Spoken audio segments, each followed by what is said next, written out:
I am honored that he is available. He has told me he is ready, and I know he is willing to serve as my deputy. Professor, my young brother, let me call you Abraham K. or Abra K. Welcome to the service of this great nation, Kenya. And let me say this, I have heard you clearly when you took your oath of office and the oath for the due execution of your responsibilities as Deputy President. You have said two fundamental things in your oath. Kenyans were listening, I too was listening. You said that you will serve the people of Kenya and the Republic of Kenya. Abrake, please serve the people of Kenya and the Republic of Kenya. As I told our principal secretaries, as I told our cabinet secretaries, and as I tell every public servant who has a responsibility, who has a duty, who has the honor to serve our nation, let us serve the people of Kenya and the Republic of Kenya. We are not here to serve ourselves or our families or our communities or our regions or our villages. We are here to serve the Republic of Kenya and the people of Kenya. The second thing that you have said in your oath, I said in my oath, I listened to principal secretaries and cabinet secretaries and others. You have said you will serve without fear, without favor, without affection, and without ill will. My brother Abrake, I listened to you. The people of Kenya were listening to you. Serve without bias, without ill will, without favor, without affection, and without fear. So that together, the people of Kenya can know that their public servants, all of us, elected, appointed in different categories, shall know that we have one nation, one country, one people, and we are called upon by the Constitution of Kenya to serve them without bias, without fear, without favor. And let me undertake in this very historic national ceremony to the people of Kenya. And I say this as MCAs listen to me, as members of parliament listen to me, as members of the executive listen to me, those in the judiciary, and those in the executive, that the people of Kenya, it doesn't matter, those who live near our oceans, near our lakes, in our mountains, in our valleys, in our arid and semi-arid areas, they are one people, one great nation called Kenya. And I want to commit, pledge, and undertake that we will serve the people of Kenya equally, and no part of Kenya, no community in Kenya, no section of Kenya, no region of Kenya shall be left behind. We are going to work together. I say this to our representatives. Every MCA knows that they were never voted by all the people in their ward. Every member of parliament knows the same, that they were never voted by all the people in their constituency. And so does my friends governors. They know that not everybody in their county voted for them. but they also know that they must serve all the people, whether they voted for them or did not vote for them. Professor, you and me have the honor to serve the people of Kenya. And as I have said before, we will serve the people of Kenya equally, those who voted for us and those who did not vote for us. The government of Kenya equally belongs to all the people of the Republic of Kenya.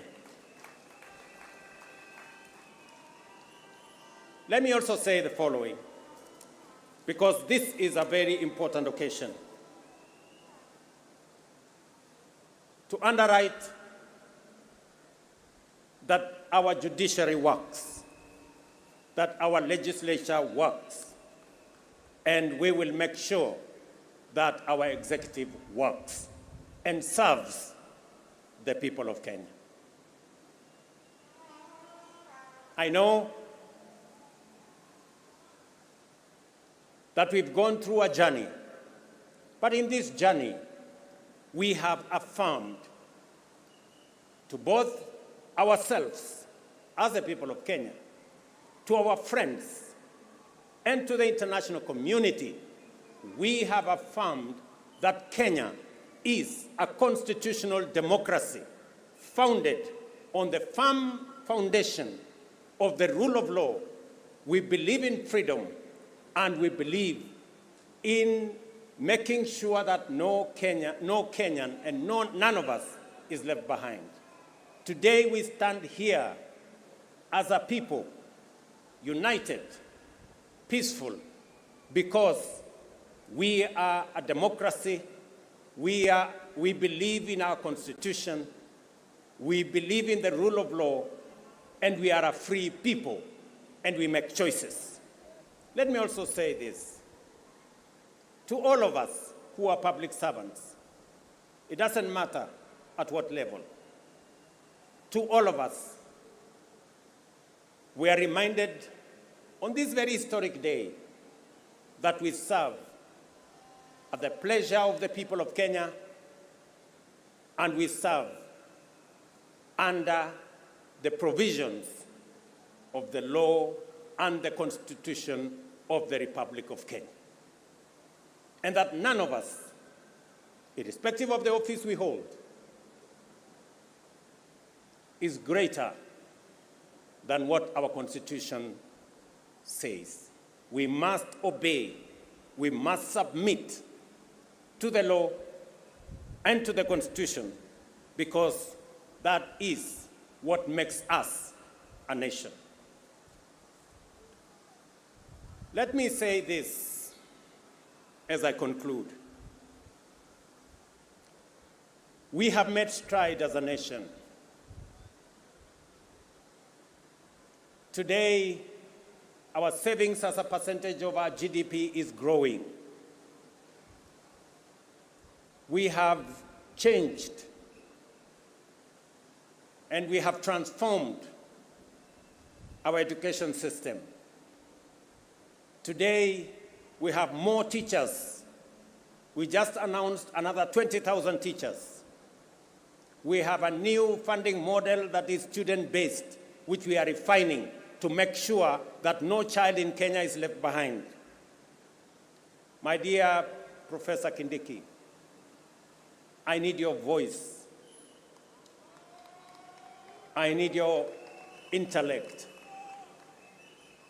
to help me and to help members of our cabinet to profile the things we are doing, to speak to the things that we are doing.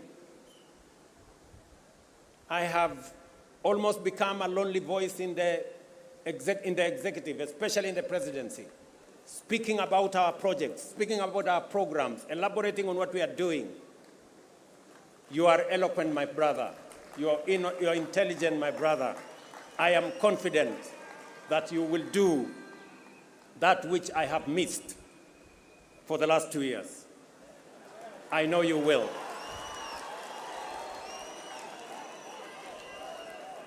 We have a huge program on university funding and higher education funding.